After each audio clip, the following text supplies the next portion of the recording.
Student class 12th maths का set 26552 code का question paper है ये। इसका हमने सेक्शन ए कंप्लीट कर लिया था, अब हम इसका सेक्शन बी करेंगे। तो सेक्शन ए का कंप्लीट सोल्यूशन आप चैनल में जाके देख लेना या डिस्क्रिप्शन में लिंक में मिल जाएगा आपको। अदर सेट्स के भी सोल्यूशन भी आपको मिल जाएंगे। तो इसका सेक्शन बी स्टार्ट करते हैं अब हम। तो सेक्शन ए के सारे क्वेश्चंस के आंसर आप चेक कर लेना।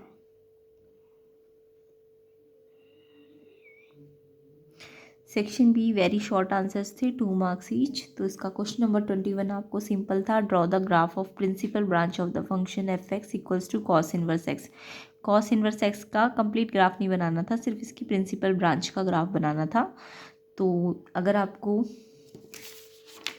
देखिए कॉस एक्स का ग्राफ पता है, कॉस एक्स का ग्राफ कैसे होता था, 0 से पाई तक में 0 पे 1 होता है और पाई पे कितना होता है, -1 है ना। तो 0 से पाई हमें पता है, कॉस इनवर्स के लिए क्या होती है, प्रिंसिपल ब्रांच होती है ना। उसका जो रेंज होता है वो 0 to पाई होता है। तो उस टाइम पे एक्स क्या होता है, -1 से 1। तो ये अगर कॉस एक्स का ग्राफ है तो इस ग्राफ को हम अगर इसके एक्स एक्सिस को अगर हम वाई में चेंज कर दें और वाई वाले को एक्स में चेंज कर दें, है ना, जो यहाँ पे y में था -1 और 1 वो हम यहाँ पे x में ले आए, और ये जो x में था वो कौन से एक्सिस में लाना है, y में। यानी कि इसको अगर हम y एक्सिस बना दे इस वाले x वाली लाइन को, और इसको x एक्सिस बना दे, तो इसमें -1 x एक्सिस पे आ जाएगा, और इसमें 0 से पाई जो है वो आपका ये जो यहाँ आना था वो यहाँ आ जाएगा, है ना। और फिर इस कर्व को फ्लिप कर देना है। तो ऐसे करके ये ग्राफ ऐसे बनेगा। सोचो खुद ही कि इसके जब ये 0 पे था तो मैक्सिमम कितना था, 1। तो यहाँ पे इसका ये 0 है तो ये कितने पे है, 1 पे, है ना। और फिर π/2 पे ये 0 पे आ जाएगा, और फिर पाई पे ये -1 पे चला जाएगा। तो ये इसकी प्रिंसिपल ब्रांच का ग्राफ है, ठीक है। तो अगर कॉस एक्स का ग्राफ आता है तो आपको इसका एक्स एक्सिस को वाई पे चेंज कर देना है, और वाई वाले को इसके एक्स पे, और ग्राफ को ना फ्लिप कर देना है 180 पे। तो ये ऐसे बनेगा इसका ग्राफ। और डोमेन क्या होती है कॉस इनवर्स एक्स के लिए, -1 से 1 प्रिंसिपल ब्रांच में।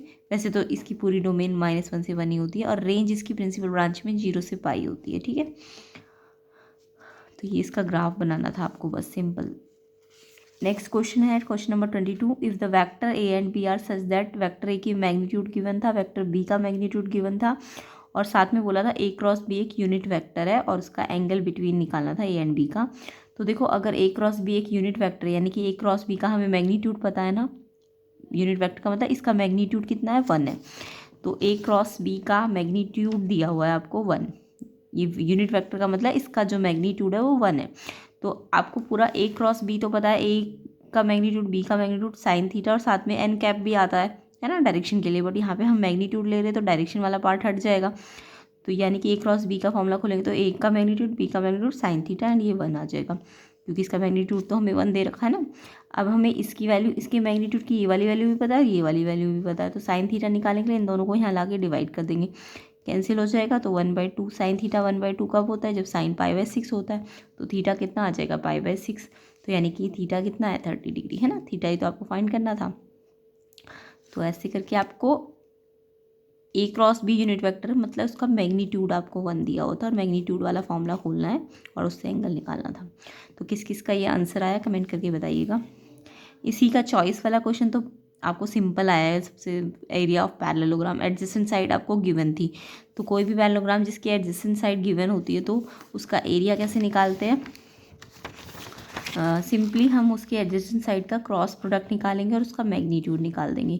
अब ए और बी का क्रॉस प्रोडक्ट तो सबको ही आता होगा। ए का वेक्टर जो है, पहले तो आई जे के ऊपर लिख देते हैं, फिर ए के जो ए वेक्टर के पास जो स्केलर पार्ट है, क्या है इसके पास स्केलर पार्ट, इसके आई के पास 1 है, इसके पास -1 है, इस पर 3 है। ऐसे बी के पास 2 -7 और 1 है ना।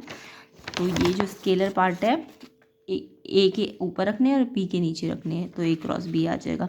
अब इसको डिटर्मिनेंट की तरह आपको सॉल्व कर लेना है। कैसे कि आई कैप अगर आप बाहर लेते हो तो आई वाली रॉ कॉलम और रॉ को आप क्या करोगे, हाइड करोगे।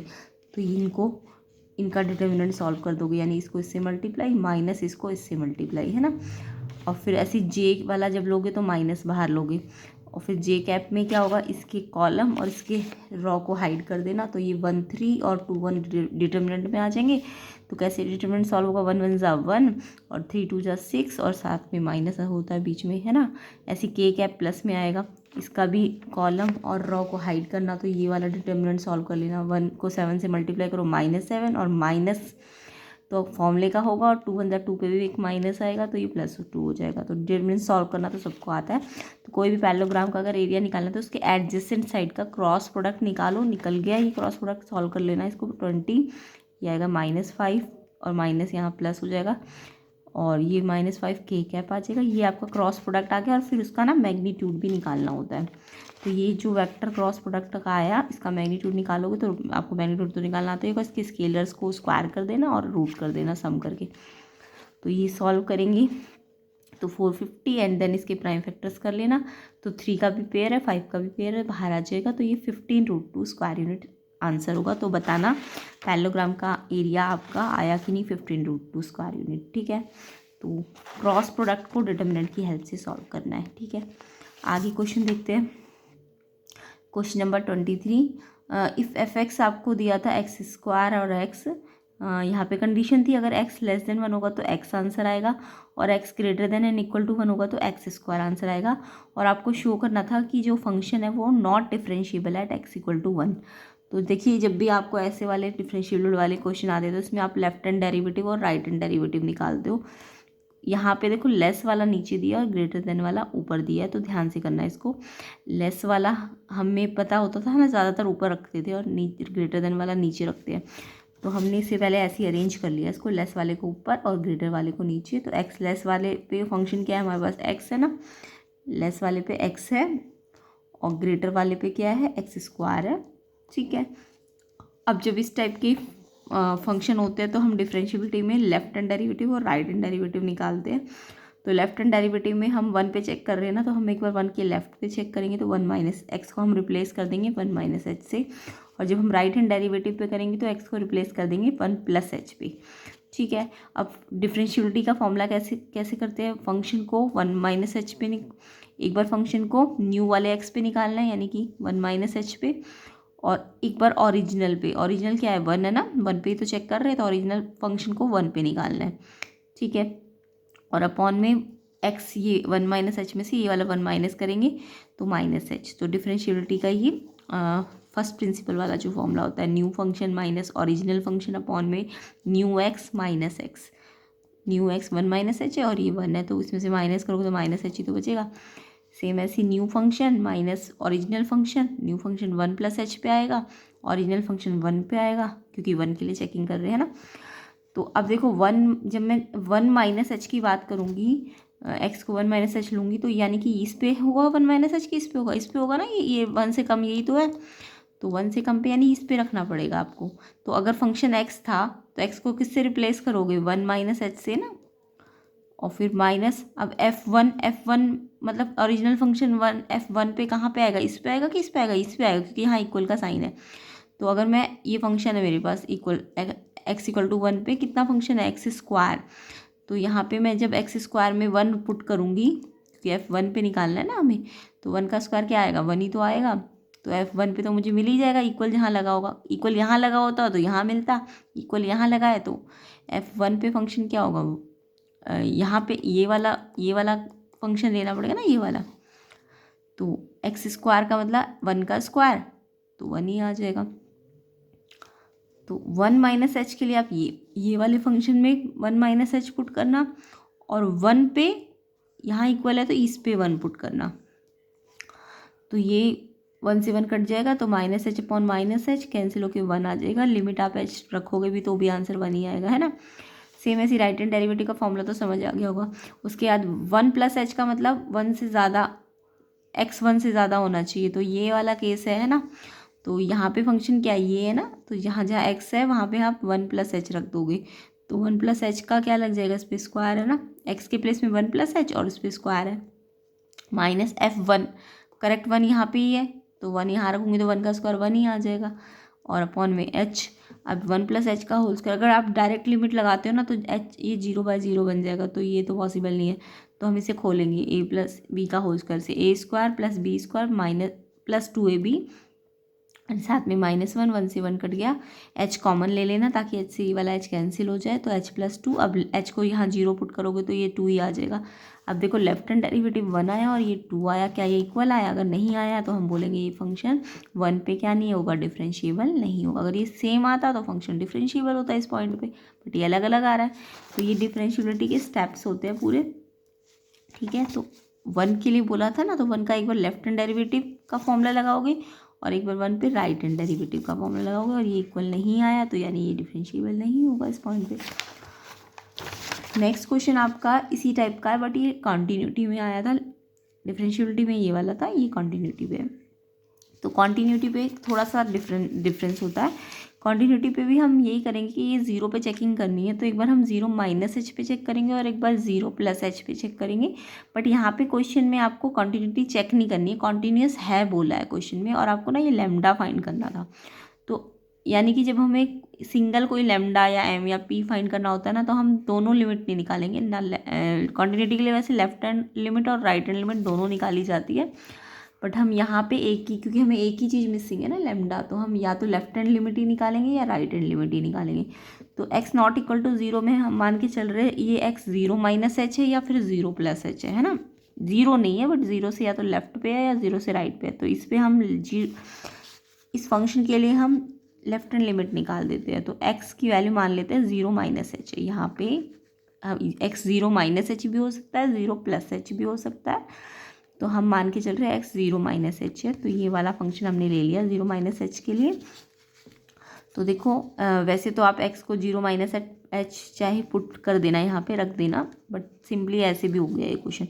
तो देखो आपको पता है ना, साइन पे अगर मैं लिमिट लगाऊंगी x टेंस टू 0, तो ये 0/0 बन जाएगा। तो साइन के लिए तो एक स्पेशल ट्रिक होती है ना लिमिट की, क्या होती है कि साइन के साथ जो थीटा यहाँ होता है ना, वही थीटा आपको नीचे लाना होता है, ठीक है। क्या होती है वो फॉर्मूला, क्या होता है, अगर साइन थीटा है यहाँ पे, तो यहाँ भी ये थीटा है ना, तो यहाँ भी थीटा आ जाना चाहिए, और यहाँ पे जो भी थीटा होगा उसका थीटा टेंस टू क्या हो जाना चाहिए, 0।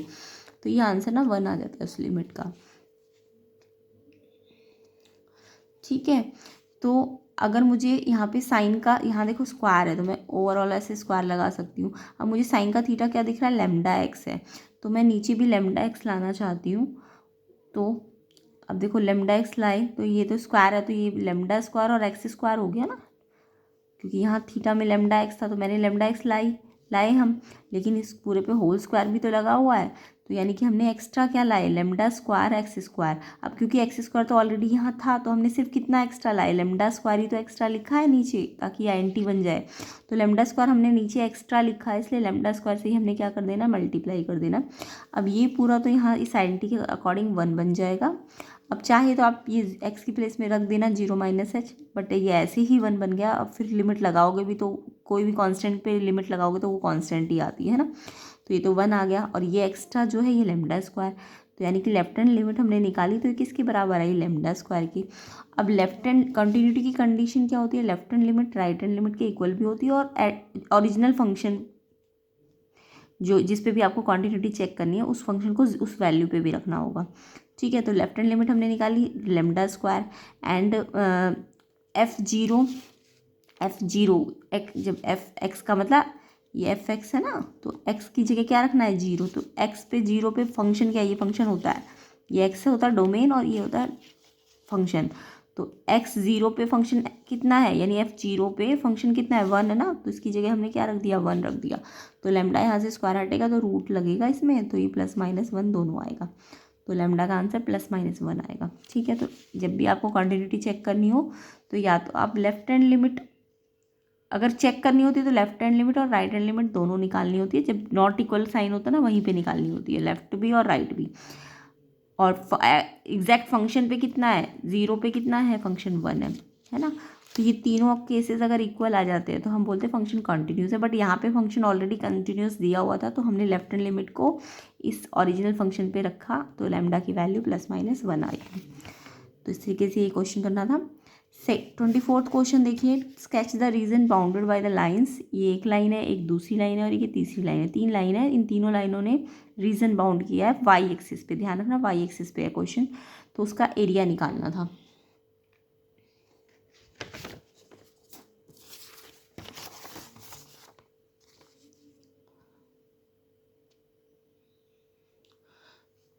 तो देखिए एक लाइन आपके पास 2x plus y equal to 8 है, एक y इक्वल टू 2 है और एक y इक्वल टू 4 है। तो पहले तो हम 2x plus y equal to 8 का अगर ग्राफ बनाए तो देखो, अगर मैं x की वैल्यू 0 लूँ तो इसमें x की वैल्यू जब 0 रखोगे तो ये तो 0 बन जाएगा, तो y कितना आ जाएगा 8। ऐसी y की वैल्यू अगर 0 लोगे तो 2x 8 आ जाएगा, तो x की वैल्यू 4 आ जाएगी। एक बार x 0 ले लेना, एक बार y 0 ले लेना। अब ये इस ग्राफ को प्लॉट कर दो, x का 0 y का 8, यानी y के 8 पे पॉइंट लग जाएगा। x का 4 और y का 0, तो x पे 4 है ना, तो x के 4 पे पॉइंट लग जाएगा, तो ये लाइन बन जाएगी, ये वाली है ना, ये वाली। तो ये लाइन आ गई। उसके बाद y2 की लाइन तो बहुत सिंपल होती है, y इक्वल टू 2 है तो y के 2 से होते हुए जाएगी, और y 4 है तो y के 4 से होते हुए जाएगी। अब आपको बोला कि ये तीनों लाइनों ने, इस लाइन ने और इस लाइन ने, ये जो बाउंड रीजन के ये बाउंड है ना, इसको लेकिन हमें y एक्सिस पे निकालना है, x एक्सिस पे नहीं निकालना, ये ध्यान रखना। y एक्सिस के साथ, y एक्सिस के साथ तो ये रीजन बाउंड हुआ है ना इन तीनों लाइनों के। अगर ये एक्स एक्सिस बोलते तो फिर ये वाला रीज़न होता, फिर हम एक्स की लिमिट लेते एक्स एक्सिस वाली। बट अभी हमें वाई एक्सिस के साथ बोला है तो हमें वाई एक्सिस की लिमिट लेनी है। तो देखो वाई एक्सिस पे लिमिट कहाँ से कहाँ जा रही है, जो बाउंडेड रीजन है 2 से 4 पे है ना, 2 से 4 पे। और जब भी वाई एक्सिस पे हमें करना होता है तो हम डी वाई के रिस्पेक्ट में करते हैं। तो यानी कि जो हमारा, अब देखो यहाँ पे वाई एक्सिस के साथ ये वाली लाइन ही तो आ रही है, ये वाली लाइन, ये वाली लाइन कौन सी थी, ये वाली। तो इस वाली लाइन की इक्वेशन लेंगे हम किस लिमिट पे, 2 से 4 पे, ठीक है। यही तो बना रही है ना ये वाली लाइन, ये वाली लाइन कौन सी है, ये। और फिर क्योंकि वाई एक्सिस पे निकालना है तो हम डी वाई के रिस्पेक्ट में करेंगे। तो यहाँ से हम एक्स को सब्स्टिट्यूट करेंगे। अगर हमें एक्स के साथ बनाना होता है इसको तो फिर तो अलग केस हो जाता। फिर यहाँ से यहाँ तक की एक लिमिट पे इस लाइन की इक्वेशन लेते, यहाँ से यहाँ तक की लिमिट पे यहाँ इस वाली लाइन की इस लिमिट पे लेते, और फिर उसमें से ये वाली लाइन की यहाँ से यहाँ तक की लिमिट पे क्या कर देते, माइनस कर देते। बट क्वेश्चन में आपको वाई एक्सिस बोला तो यहाँ तो इसी लाइन पे आ गया ना, ये पूरा बाउंडेड रीजन इस लाइन पे, ये लाइन है हमारी ये। तो सिर्फ इस लाइन की इक्वेशन लेनी है और इस लिमिट पे लेनी है। तो आपको इस लाइन की इक्वेशन को y के रिस्पेक्ट में लाना है, तो x को रिप्लेस, मतलब x को y के फॉर्म में लेके आओ। तो ये y वहाँ पहले माइनस होगा, फिर ये 2 डिवाइड होगा। अब ये x आ गया ना, तो x की जगह हमने ये रख दिया और साथ में dy, ठीक है। अगर x एक्सिस पे निकालना था तो यहाँ dx रखते और फिर हम y को x की रिस्पेक्ट में लेके आते, ठीक है। तो अब ये सिंपल हो गया क्वेश्चन, 2 से 4 लिमिट पे। अब इंटीग्रेशन करना तो आता है, इसका अलग होगा, इसका अलग होगा। 4 का डी वाई की रिस्पेक्ट में करेंगे तो 4 के साथ y लग जाएगा, और y/2 का 2 तो ऑलरेडी ये नीचे है ही, y पे एक पावर बढ़ जाएगी और जो पावर ऊपर आएगी वही नीचे आ जाएगी।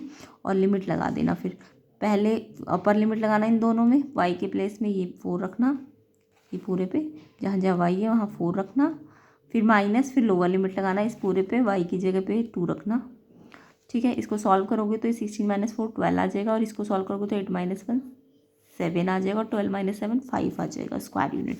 और आपको ना ये चेकिंग करनी थी ना सिंपली, वैसे तो ये आपने पूरा आंसर निकाल दिया, बट अगर आपको शॉर्ट ट्रिक लगानी है कि ये आंसर ठीक आया कि नहीं चेक करना है आपका, तो आप सिंपली जैसे ग्राफ में क्वेश्चन नहीं करते थे कि इस रीजन का कैसे निकलेगा एरिया, तो ये आपको दिख रहा है, ये एक ट्रैपीजियम बन रखा है। क्या बन रखा है, एक ट्रैपीजियम। ट्रैपीजियम में फॉर्मूला क्या लगता है, ट्रैपीजियम का एरिया का half into sum of parallel side into height, है ना। तो यहाँ पे पैरेलल साइड तो ये वाली और ये वाली है ना, तो ये वाली पैरेलल साइड कितनी कितनी है देखो। अगर ये मैं कह रही हूँ ये वाला पॉइंट, इसमें y4 था ना इस पॉइंट पे, तो x सोचो कितना आएगा। अगर y4 है इस इक्वेशन में, अगर y4 है तो x कितना आ जाएगा, 8 माइनस 4 4, तो x आ जाएगा 2, x कितना आ गया 2।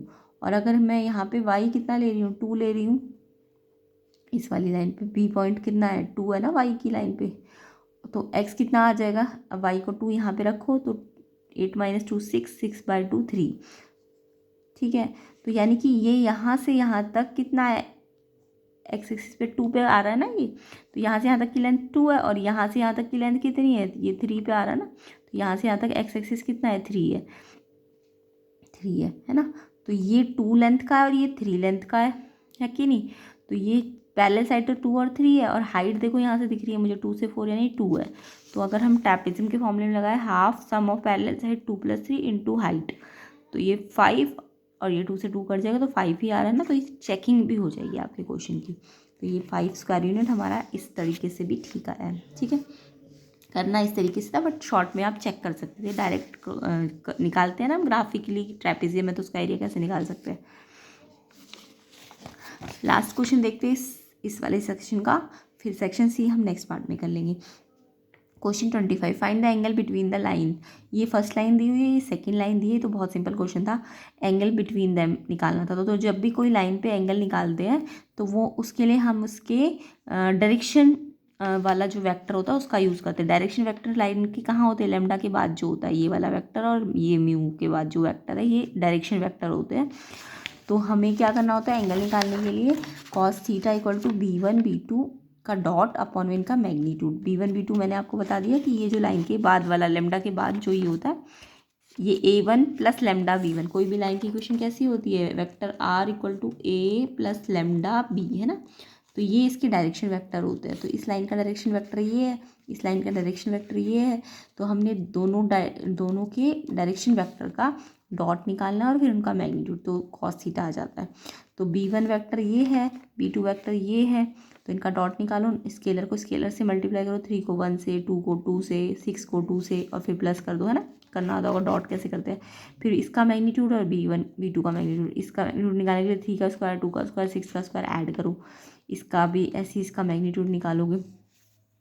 तो 3 × 3 2 × 4 6 2 × 12 ये 19 आ जाएगा, और ये √49, ये √9 √49 7 होता है, √9 3 होता है, 7 3 21, तो 19/21 थीटा निकालना था। तो कॉस को वहाँ क्योंकि ये करेक्ट कोई वैल्यू नहीं है ना, अगर मान लो हाँ यहाँ पे हाफ आ जाता तो हम बोल देते कॉस थीटा हाफ कब होता है, जब थीटा कितना होता है 60 होता है ना।